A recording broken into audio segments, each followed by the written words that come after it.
Hello, my name's Martin Coleman. I'm a social worker and this is the second video in a series intended to support your safeguarding work and help you feel confident about raising an alert. The first video was a general introduction. We considered why safeguarding is so important and the law and policy that underpins it.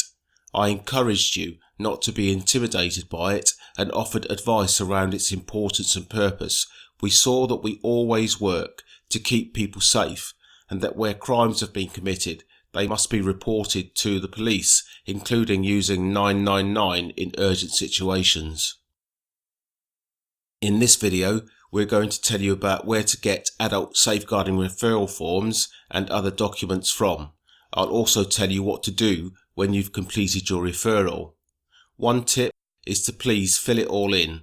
Leaving blank spaces might lead to it being sent back to you after you submit it. You probably have the person's record nearby, so add as much detail as you can right away. If you don't know an answer to a question, then note why on the form. You can always discuss a referral with our safeguarding team by telephone. I'll add the number at the end of this video. All the paperwork and advice you need can be found on KMPT's intranet, iConnect.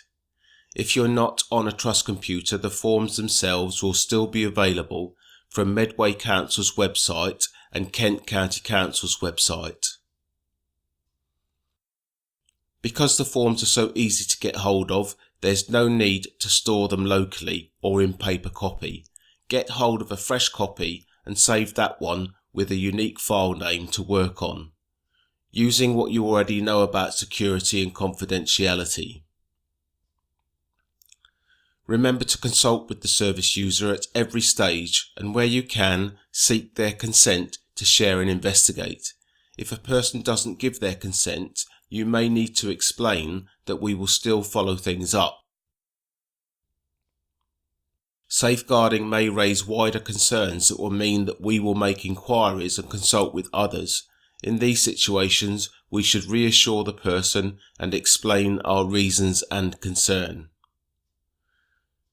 Take time to find out what the person who's experienced harm might want to happen. Safeguarding is not something we do to people, it's what we do with them. Now let's take a look at the KMPT intranet or iConnect. Just go to the home page and the first available link is in the top menu. Click that and you'll go straight to the safeguarding page where there's a lot of information to help support you in your safeguarding work. The Trust Safeguarding page includes information on safeguarding adults and safeguarding children, and how to refer to the LADO. The LADO is the local authority designated officer, and we tell them when there's an allegation against a staff member or someone working with vulnerable adults. There's also a children's LADO.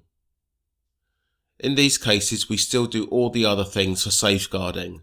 Make the person safe, report any crime, complete the referral, and so on.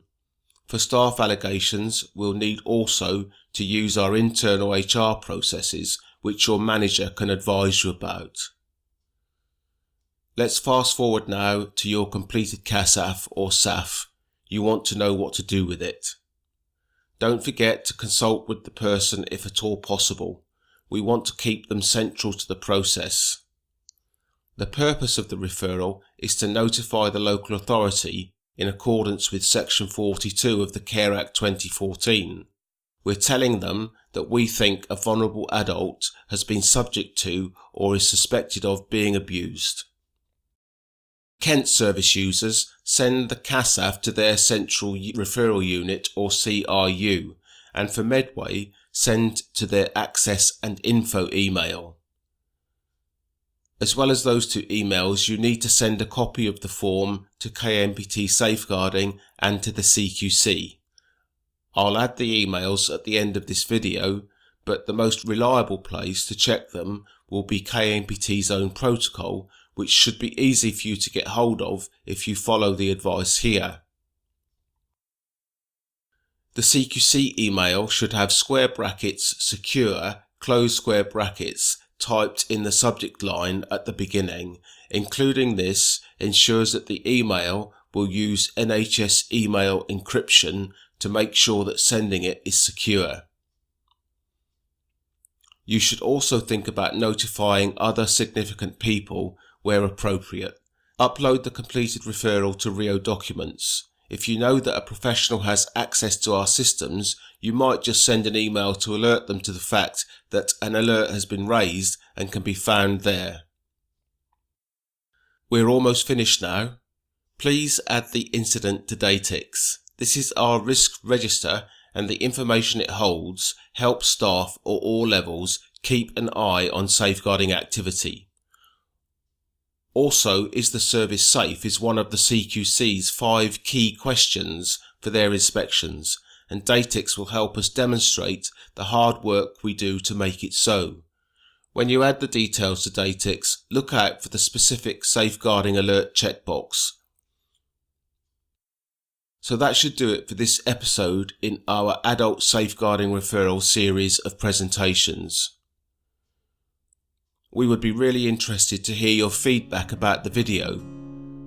Please share it and discuss the content in your teams and with your colleagues.